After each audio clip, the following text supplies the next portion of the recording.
그냥 제가 최근 있었던 일을 그대로 여과 없이 말씀드릴게요. 삼성전자보다는 한 두세 배 정도 더 오르고요. 하이닉스보다는 더블 정도 더 오르고, 머스크가 얘기했을 땐 추가 공급 여기 끝이 아니다. 우리가 ESS 쪽을 처음에 쳐다보지 않았었던 두 달 전까지 가장 큰 이유는 중국 관세 때문에 그랬어요. 이제 좀 밸류가 변화한다는 말씀을 좀 드리고 싶습니다. 에코프로비엠이 실적이 컨센이 120억이에요. 근데 발표한 게 480억인가 나왔을 거예요. 4배 이상 나와서 ESS 시장 점유율이 50% 정도로 넘어질 수 있다.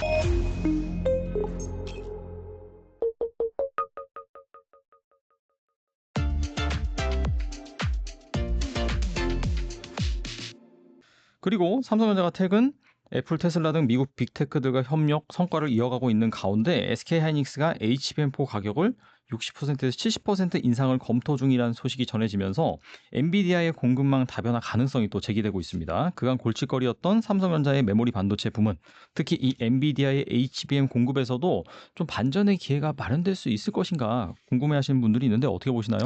일단 결론부터 말씀드리자면 일단 좀 시간은 좀 지켜봐야 될 것 같고요. 이 플로우를 설명을 좀 드리자면 이게 지금 HBM4 가격 70% 인상설이 최근 이슈가 아니고 한 1주 정도 된 이슈긴 하거든요. 네. 그래서 일주일 정도 된 이슈에서 넘어와서 최근 거를 좀 말씀을 드리자면 막상 이게 상반기까지는 그러니까 엔비디아가 기본적으로 물량에 대한 협의를 1년 단위로 하는데 HBM4 하이닉스는 거의 퀄통화가 거의 기정사실화 되니까 이번 물량은 약간 6개월로 했다고 합니다. 그러니까 삼성전자라든지 마이크론이 추격해 오는 걸 보고 단가 협상을 나머지 6개월 물량을 추가적으로 하겠다. 라는 게 엔비디아 입장에서 합리적이지 않을까 싶어요. 어쨌든 엔비디아는 싸게 공급을 받으려 할 거고 당연히 하이닉스 입장에서 비싸게 하려 할 거고요. 그러면은 우리 삼성전자 입장에서는 아직 HBM3E 아직은 좀 기다려야 되는 상황이긴 하고요. 뭐 기다리고 있긴 한데 HBM4로 넘어갈 때 그때 단가에 대한 거가 어느 정도 형성될지는 하이닉스의 선 사례를 보고 해야 될 것 같습니다. 물론 수율은 봐야 될 것 같고요. 그런데 이게 지금 아마도 HBM4가 아마 루빈에 들어갈 것 같은데 이게 지금 올해 하반기에서 내년 넘어갈 때의 물량을 미리 우리가 생각을 하는 과정을 넘어가게 될 건데 그거에 대한 부분 역시 조금 지켜봐야 된다라는 거죠. 이게 항상 우리가 좀 안타까운 부분은 지금 주식이 움직이는 이유는 막상 엔비디아라든지 혹은 마이크론 테크놀로지 같은 미국의 빅테크 업체들이 어떻게 움직이는가에 따라서 하루 이틀 움직이는데 이런 이슈들 같은 경우는 막상 한 3달 적어도 6개월, 3달에 6개월 후에 미래를 보고 우리가 예측하는 과정이긴 하거든요. 그래서 조금 요거 때문에 우리가 뭔가 의사결정을 한 방에 결정하기는 애매모호한 상황이라고 생각을 하고요. 조금 확실한 건 이거예요. 하이닉스 입장에서는 최근에 하이닉스가 빠졌었던 이유는 골드만삭스 보고서 아마 기억을 하실 텐데 내년에 HBM 시장으로 넘어가게 됐을 때 올해 이익률이 내년보다 꺾일 수 있다라는 건데 충분히 그렇게 지적할 수는 있다고 생각을 합니다. 당연하죠. 이익률이 꺾이는 게 주시장에서는 쥐약입니다. 그런데 간과할 건 뭐냐면 전반적인 HBM 시장의 성장성 이건 최근에 빅테크들 보고서 보더라도 메타 계속 성장하고 있고요. 아마존 이건 계속 나오고 있어요. 나오고 있는데 마진율 가지고만 전체 파이의 성장과 마진율을 같이 봐야 되는데 마진율 꺾이는 것만 봤다 이거죠. 물론 삼성전자 들어와서 좀 캐파는 좀 줄어들 수 있긴 하지만은 HBM4 시장의 성장률 자체를 그렇게 꺾는 거는 아직은 뭐 알 수 없다라는 거죠. 그렇기 때문에 하이닉스가 2분기에 구조 나왔거든요.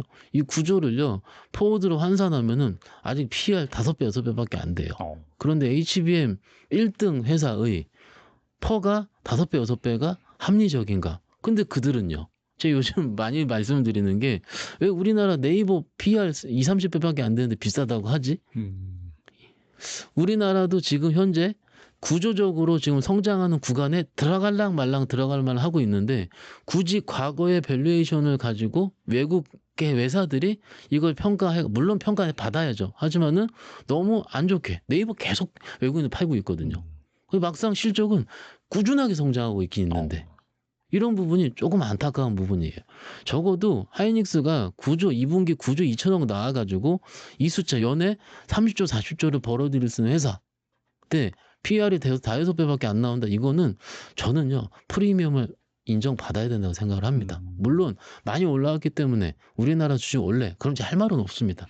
그렇지만 이거든요. 이런 구조적인 변화의 과정은 하이닉스뿐만이 아니고 국내 시장 상장사들이 겪어야 되는 어떻게 보면 성장통의 일부 수가 있기 때문에 빠른 실적 변화를 좀 보여줬으면 하는 바람까지 같이 가지고 있습니다.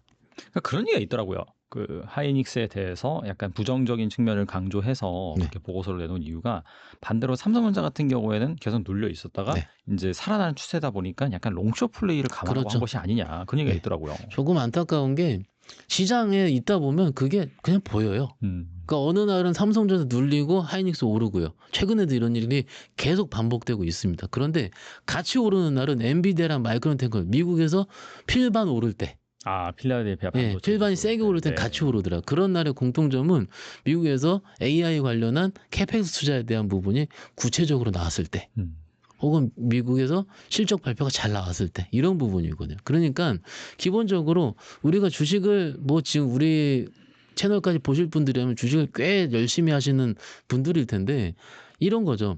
매일매일 흔들리다 보면 할 게 없어요. 어느 날은 삼성전자, 어느 날 하이닉스 이런 식으로 롱숏이 왔다 갔다 하다가도 결국은 저희가 한 달 후에 두 달 후에 봤을 때 보면은 결국은 숫자로 귀결이 됩니다. 제가 하이닉스 조금 전에 강조시켜드린 이유도 결국 숫자 따라갑니다. 하루 이틀은 눌릴 수 있겠죠, 당연히. 그렇지만 이게 지금 5배, 6배짜리의 밸류에이션이 저는 조금 더 가도 된다. 7, 8배까지 되더라도 충분히 용인 가능하다 생각하기 때문에 하이닉스 숫자는 여전히 믿고 있습니다. 예. 그리고 삼성전자 때문인지 모처럼 만의 소부장 기업들도 강세를 보이더라고요. 때문에 이 코스닥 지수의 상승세가 예사롭지가 않은데 한동안 소외되어 있다가 막 반등을 시작한 소부장 기업들 어떻게 네. 보시나요? 좋게 말씀드리고 싶은데 하이닉스를 솔직하게 워낙 말씀해주세요. 하이닉스를 워낙 좋게 얘기를 해서 네. 소부장 그냥 제가 최근 있었던 일을 그대로 여과 없이 말씀드릴게요. 먼저 테슬라랑 파운드리 계약하고 나서 어떤 종이 움직였냐면 후공정 패키징 회사들이 움직였습니다. 아, 왜 그러냐면 당연히 파운드리 쪽이 강화가 되면은 패키징 수요는 당연할 거고 근데 그 종목을 제가 매매를 안 했어요. 왜냐면은 밸류에이션 딱 열어보니까 안 좋더라고요. 무슨 얘기를 드리고 싶냐면 지금 아마도 최근까지 실적 발표 시즌이 진행이 될 겁니다. 진행이 되는데 이 말씀 드릴게요. 만약에 2분기까지 안 좋게 예상한 회사들이 있다고 치겠습니다. 그러면은 펀드라든지 혹은 메이저 투자자들 언제부터 사냐면 2분기 안 좋게 나온 거 보고 그 다음날부터 사게 됩니다. 주식을. 딱 이게 주식의 기본적인 패턴이거든요. 근데 아직까지 실적 발표가 소부장 업체들은 많이 남았어요. 그리고 개별로 한번 봐보십시오, 여러분들. 소부장 업체들은 우리가 좋아요. 왜 좋냐면 오를 때 엣지 있게 오르거든요. 우리가 적당히 삼성전자보다는 한 2-3배 정도 더 오르고요. 하이닉스보다는 더블 정도 더 오르고 오르는 폭이요. 그렇기 때문에 몇 년 전 주식 오래 하셨던 분들, 특히 우리 개인 투자자분들이 좋아했던 섹터 저도 인정을 합니다. 그런데 최근에 눌린 이유가 있어요. 1, 2분기 때 캐파 투자 그렇게 늘어난 것도 없고요. 막상 하이닉 삼성전자만 엄청 좋았을 뿐이지 그쪽이 막상 그럴까요? 워낙 하이닉스가 좋아서 낙수가 안 갔다고 생각할 수도 있고요. 반대로 하이닉스 대비 실적이 좋지 않기 때문에 그쪽으로 돈이 안 갔을 수도 있습니다. 하나, 2개 정도의 회사가 실적이 그럴싸하게 좋다면 쫓아가거든요. 그런데 지금 2개 정도 빼놓고는 그렇게 실적이 보이는 게 별로 없습니다. 사실 소부장에서. 결론적으로는 소부장 업체들은요. 8월 15일 정도까지 2분기 실적 발표하고 난 다음에 그 다음에 리즈너블한 레포트가 나오는 걸 확인하고 사셔도 전 늦지 않는다. 라는 거예요. 왜냐하면 기존에 계속 그래 왔었습니다. 그리고 소부장 업체들은 원래 내러티브 시즌에 많이 올라갔다. 라는 거고요. 그리고 아까 우리 애플 CIS도 얘기를 했는데 CIS 업체들 우리가 CIS 살 때 설계를 우리가 할 수 있고 뭐 이런 거 다 할 수가 있지 않습니까? 그러면은 설계하는 회사들 우리가 알고는 그 디자인 하우스들 있잖아요. 디자인 하우스들도 열어보면은 실적이 꽤 어려워요. 적자인 회사들도 꽤 있고요. 그러면 재작년에 봤을 때 그런 업체들도 실적 안 좋은 거 다 알고 있는데 구조적인 성장 국면에 들어갈까봐 실적 안 좋음에도 불구하고 우리가 매매를 막 했었거든요. 그러다가 실적이 안 붙으니까 그러면 어떻게 하시면 되냐면 그런 업체들은 막상 소니향 혹은 애플향 어디향 이런 수주 나오는 거 보고 사더라도 늦지 않다. 왜냐하면은 지금 수주가 나올 것 같은 거에 대한 기대감이 형성돼 있는 시즌이긴 한데 이미 뉴스가 나왔기 때문에 오를 종목들은 올랐어요 이미. 그러면 기대감 반영한 거잖아요. 네. 근데 실적은 아직 모르겠거든. 이게 딱 맞거든요. 한번 하나씩 다 열어보세요. 밸류에이션 열어보시면은 몇 개 빼놓고 진짜 한두 개 빼놓고는 다 빨개요. 실적이. 적자라는 얘기죠. 그러면 우리가 지금 한번 상대적으로 비교를 한번 해보자 이거죠. HBM 1등과 1등이 PR 5배짜리 회사와 거기에 납품하는 벤더인데 PR이 40배, 50배예요. 그 1등인 회사 싼 거 사지 않겠어요, 외국 입장에서는. 어떤 미인대라는 주식 입장에서는 이게 맞을 거고, 제가 매매라는 순서적인 입장에서 봤을 때도 하이닉스 오르고 그 다음날 오르더라고요, 소부장은. HBM 관련주들. 그러니까는 약간 비겁하게 얘기를 할 때는 소부장 업체들 각 회사의 밸류에이션을 잘 보고 하자라고 하는데 그건 비겁하게 말씀드리기 싫고요. 그냥 하이닉스 오른 다음에 하이닉스가 신고가 30만 원 뚫고 나서 라든지 이런 가격대에 유의미하게 해서 요 다음에 HBM의 낙수 효과가 어딜까? 그런데 A라는 업체가 마침 공급 공시가 나왔어. 계약 공시가 나왔어. 혹은 B라는 회사가 디자인 하우스 계약 공시가 나왔어. 이런 식으로 보고 그 업체 그 밸류체인을 따라 하더라도 제가 시간적인 측면에서 늦지 않다고 보거든요. 그래서 면밀한 연구가 필요하긴 하지만 조금 천천히 사셔도 제가 보기엔 나쁘지 않다 말씀드리고 있습니다. 이번에 2차 전지 이슈 좀 살펴보겠는데 중국 배터리 기업들이 미국 내 공장 건설을 중단하거나 철수하면서 북미 ESS 시장에 큰 공백이 생기고 있는데 이에 따라서 한국 배터리 3사가 그 자리를 메울 것이라는 기대가 커지고 있습니다. 지금 한국 2차 전지 기업들은 이 기회를 어떻게 활용할 수 있을까요? 일단 너무 감격스럽고요. 저희 2차 전지에 대해서 좀 좋게 희망만 드리다가 네. 희망이든 이제 좀 밸류가 변화한다는 말씀을 좀 드리고 싶습니다. 우리가 알고 있는 주식 입장에서 봤을 때 계속 적자만 나다가 혹은 감익, 그러니까 이익이 깎이는 모습 보이다가 드디어 ESS 때문에 처음으로 25년, 26년도 넘어가는 시기는 증익으로 보이는 거죠. 기본적으로 증익 구간의 주식을 시작하셔야 되는 게 맞습니다. 감익 구간에서는 하면 안 됩니다. 그런데 증익을 나타내게 한 원동력이 ESS가 되는 거죠. LFP용 LFP ESS가 될 텐데 이게 테슬라에서 아마도 공급을 한 것 같은데 이게 머스크가 얘기했을 때는 추가 공급 여기 끝이 아니다. 너무 친절하게 그날 설명을 해줬어요. 그래서 추가 공급 가능성도 충분히 있다라고 생각을 합니다. 그렇기 때문에 이 계약 기간이 한 7년 정도 되는 것으로 제가 확인을 했고 뭐 추가 공급 가능하다면은 여기서부터 어떤 식으로 레퍼런스가 바뀔 수 있을지 무슨 얘기냐면 지금 우리가 ESS 쪽을 처음에 쳐다보지 않았었던 2달 전까지 가장 큰 이유는 중국 관세 때문에 그랬어요. 관세가 일부가 있었던 상황에서 내년으로 넘어가면은 기존의 50% 관세에서 40% 관세에서 58.4% 정도 관세가 늘어나기 때문에 그때부터는 우리 업체들의 ESS가 가격적으로 해볼만 하다라는 거죠. 지금까지는 중국 쪽이 워낙 저가 공세로 거기를 시장을 잠식하고 있었다면 참고로 미국 시장에서 ESS 점유율은 우리가 알고 있는 거로는 EV 대비해서 한 25% 된다 생각, 4분을 생각하는데 만약 이게 내년 들어가면은 ESS 시장 점유율이 50% 정도로 넘어질 수 있다. 2차 전지 내에서 이런 전망이 나타나고 있거든요. 이런 전망이 나타나고 있는 가장 큰 이유는 아시다시피 AI 데이터 센터 때문에 그렇습니다. 이런 데이터 센터가 우리 빅테크들 보시면은 이 빅테크들의 공장 옆에 이런 식으로 SMR이나 이런 식으로 증축돼 있는 건 다 알고 계실 텐데 이런 식으로 AI 낙수 효과가 이 ESS 쪽으로도 충분히 나오고 있다라는 거죠.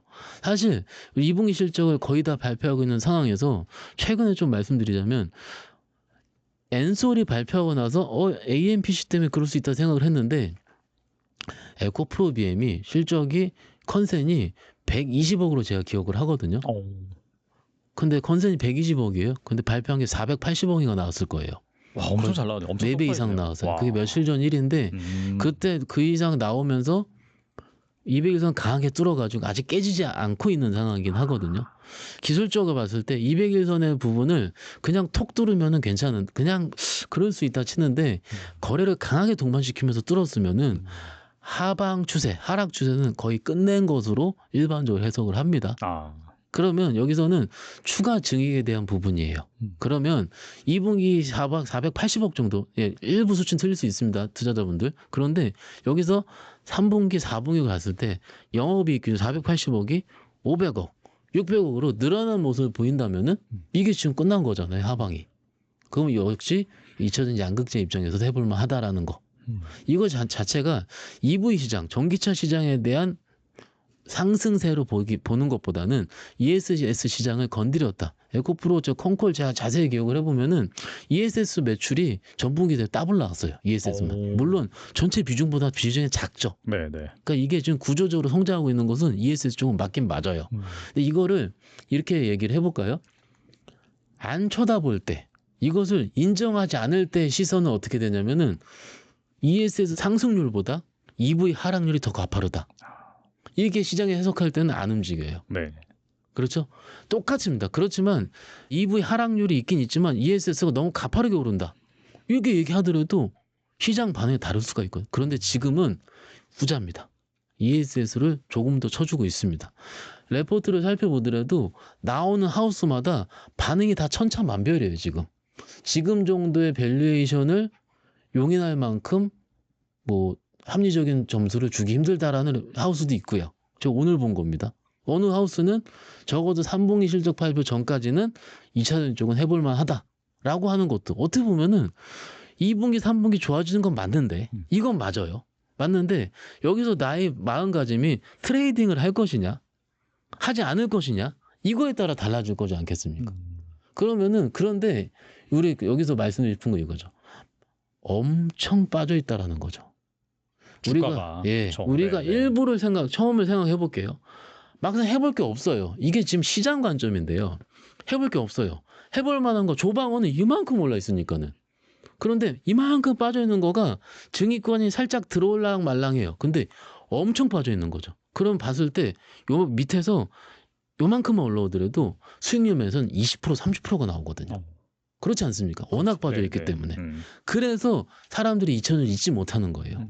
그런데 지금 2차전지에 트레이딩하는 분들의 기본적인 뷰는 뭐냐면 오케이 3분기까지는 올만할 것 같아. 그런데 미국발 악재, 어디 악재, 뭐 EV 판매량 악재 나오면 나 언제든지 팔 수 있어 라고 생각하시는 다소 손이 빠른 영민한 트레이더들이 지금 매매를 하고 있다는 거죠. 그럼 여기서 좀 디테일하게 들어갈게요. 그러면 안 좋은 거 나오면 어떻겠습니까? 팝니다. 그렇죠? 그러면은 여러분의 입장에서도 만약에 원래 들고 있으신 분들은 좀 애매할 수 있는데 내 신규하겠다 그러면 좀 빠질 때 해야 되죠. 특히 2차전 입장에서는 빠질 때 해야 되는 게 그리고 기술적인 부분도 충분히 보고 해야 되는 게 맞습니다. 왜냐하면 빠지면은요 비싸다 그럴 거거든요. 기본적으로 주식을 매매하다가 아시다시피 물렸을 때는 실적이 됐을 때 우리가 물려서 추가 매수라고 더 할 수 있습니다. 그래서 잘 가던 혹은 실적이 좋은 종목이 빠졌을 때 실적 돼서 버티면 내가 더 샀을 때 그 다음에 올라갈 때가 찐으로 계좌상의 수익을 줘요. 트레이딩만으로 갔을 때 요만큼 사가지고 그저 트레이딩 조금 먹고 나오더라도 계좌상에 아무 티도 안 납니다. 그렇죠. 1억 하는데 1,000만 원 사가지고 3% 먹어요. 30만 원 수익이에요 그냥. 그렇죠. 그러면은 전체 몰빵했을 때 거래세만도 안 나오는 겁니다. 어떻게 보면은. 그렇지 않습니까? 그렇기 때문에 기본적으로 주식을 살 때 내가 좀 물린다고 생각을 하고 물릴 때 내가 버틸 수 있어야 되거든요. 그런데 2차 전지는 내가 들어갔다 칠게요. 지금 좋은 모습을 보이고 있으니까 ESS 쪽 좋은 뷰로 반응을 하고 있으니까. 그런데 여기서 만약에 꺾이면은 비싸다고입니다. 그 여러분들께서 어떻게 버틸 수 있는지 이걸 먼저 생각을 해야 된다는 거죠. 이게 주식 요즘 들어서 내가 어떤 뷰를 가지고 있느냐에 따라서 손절이 나가게 되고 혹은 추가 매수하게 되고가 여기서 이 한 끗 차이가 굉장히 많은 수익을 좌지우지하게 됩니다. 그래서 이 말씀은 시장 특성을 같이 말씀드리고 있습니다. 아무튼간에 2차 전지 확실히 좀 변화가 있다라고 네. 여러분들도 생각하시면 좋을 것 같고